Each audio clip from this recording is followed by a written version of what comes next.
procuração, em resumo, vai ser o seu instrumento de trabalho. Eu sou o professor Paulo Souza e hoje eu quero trazer um pouco da prática que a gente tem aqui no escritório na redação de procurações. É extremamente importante você saber fazer uma boa procuração, por quê? Porque ela evita desconfianças de um lado por parte do cliente e por outro facilita o seu trabalho quando você vai advogar. Eu com frequência vejo colegas advogados que fazem procurações que não são aceitas, muitas vezes no Poder Judiciário ou fora, num cartório, na Receita Federal, em alguma área administrativa, e aí é necessário entrar em contato de novo com o cliente, pedir aquela procuração específica, tudo de novo, aquele calvário. Muitas vezes a gente tem dificuldade em encontrar o nosso cliente. Pense numa ação judicial que demora alguns meses ou anos. A pessoa se mudou, ela mudou de endereço, ela mudou de telefone, ela mudou de e-mail e às vezes isso torna o nosso trabalho bem mais difícil. Por isso, minha dica para você é sempre procurar fazer uma boa procuração. Então, primeiro, a procuração ela tem basicamente duas partes. A parte em que tem a qualificação do seu cliente e do seu advogado. E é importante que nessa qualificação você já faça tudo de maneira bastante completa, porque te ajuda. Se você colocar, por exemplo, endereço eletrônico, e-mail, telefone de contato, o endereço com CEP, você vai ter bem mais facilidade na hora que precisar. Por exemplo, enviar uma correspondência para o seu cliente, entrar em contato com ele, mandar um e-mail. E a segunda parte, que são os poderes. Nessa parte dos poderes em específico, é que a gente precisa ter uma dose extra de cuidados. Então, basicamente, dois elementos dentro da nossa procuração. O elemento central são os poderes. É basicamente o que eu poderei fazer ou não em relação à atuação do meu cliente. Então veja, nós temos poderes gerais, que é o poder de administração, que eu não preciso ser advogado para ser um procurador, é importante lembrar. Nós temos poderes específicos para procurador na seara judicial, aquilo que é privativo de um ato de um advogado, também na esfera extrajudicial, mas aquilo que é privativo de advogado. Mas qualquer pessoa, tecnicamente, pode ser um procurador. Eu vou vender o meu imóvel e o imóvel fica na sua cidade. Ao invés de eu ir lá fazer os documentos, eu passo uma procuração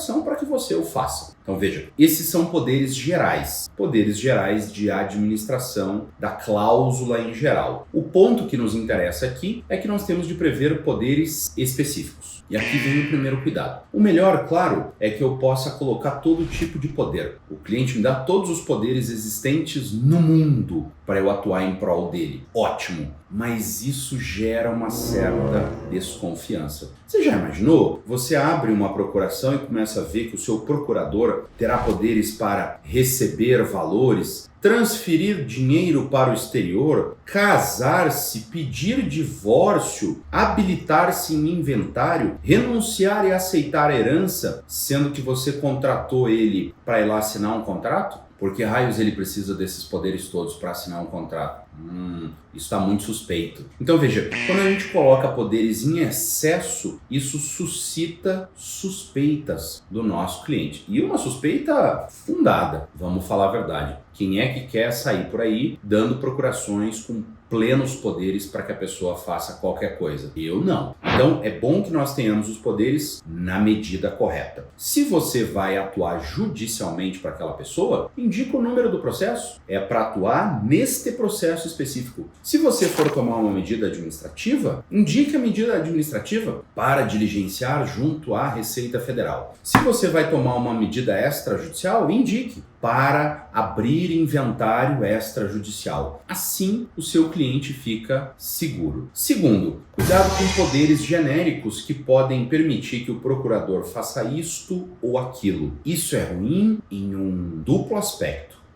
Muitas vezes a autoridade que vai receber aquela procuração não ficará satisfeita se você pode dizer sim ou não. A procuração é melhor dizer que diga sim, não. Por exemplo, aceitar ou renunciar herança. Eu faria uma procuração em que eu poderia aceitar ou renunciar à herança? Não. Eu faria uma procuração na qual eu posso aceitar a herança ou eu faria uma procuração em que eu posso renunciar à herança. Veja, quem recebe a minha aceitação tem certeza que o meu cliente quer é aceitar. Quem recebe a minha procuração que diz renunciar à herança, tem certeza que o que o meu cliente quer é renunciar à herança. Então não haverá dúvida e a chance da minha procuração não ser aceita é baixíssima, para não dizer nula. Por outro lado, isso nos blinda em relação ao cliente. Você já imaginou você renunciar a uma herança para um cliente e ele depois vir dizer que foi induzido em erro por você? Que você está em conluio com os outros herdeiros? Que não foi exatamente isso que ele quis dizer? Você pode se meter em maus lençóis de graça. Agora, quando ele faz uma procuração dizendo que você vai renunciar aos poderes, a chance da gente ter dúvidas ali ou discussões é muito menor, porque o poder é muito mais específico. A mesma coisa envolvendo bens. Poderes para vender, dar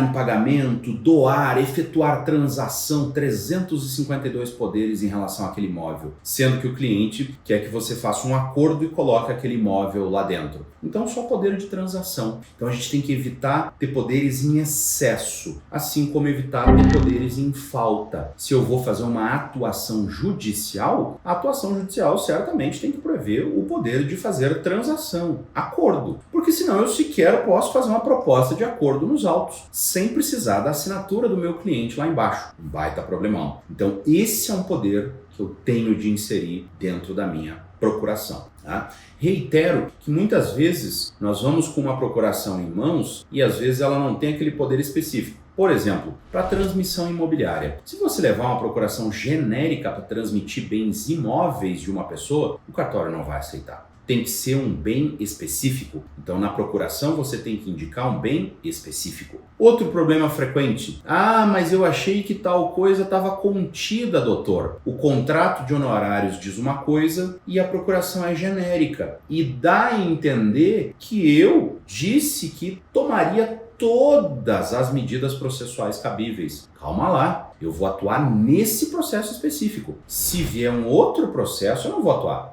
Não com esses honorários aqui. Sim, mas a procuração diz que eu vou fazer tudo em todo lugar. Como é que eu vou conseguir cobrar novos honorários para atuação de um caso diferente desse mesmo cliente? Não vou. Então é importante ter esse foco já na própria definição de poderes da nossa procuração. Bastante importante isso para evitar conflitos com juízes, com cartorários, com o próprio cliente, né? Evitar que isso caia aqui em mãos erradas, em ouvidos errados, e a gente acaba tendo um prejuízo por conta de uma procuração. Vale ressaltar que algumas dessas procurações terão forma específica. Eu dei até alguns exemplos aqui, como é o caso de transmissão de bem imóvel. Se esse imóvel tem um valor maior de 30 salários mínimos, que é praticamente a totalidade dos imóveis no Brasil, tem que ser por forma pública. Então você vai ter que fazer essa procuração sob forma pública. No geral, para atuação no foro, precisa ser por escritura pública? Não. Uma procuração geral é o suficiente, genérica, um instrumento particular, né? A procuração para renunciar à herança. Como a herança é um bem imóvel, também precisa ser por forma pública. Procuração para casar ou para lavrar divórcio. Já fiz muitas dessas, sempre brinco que me divorcio com frequência, né? Pelos outros. Então veja, tem que ter um poder específico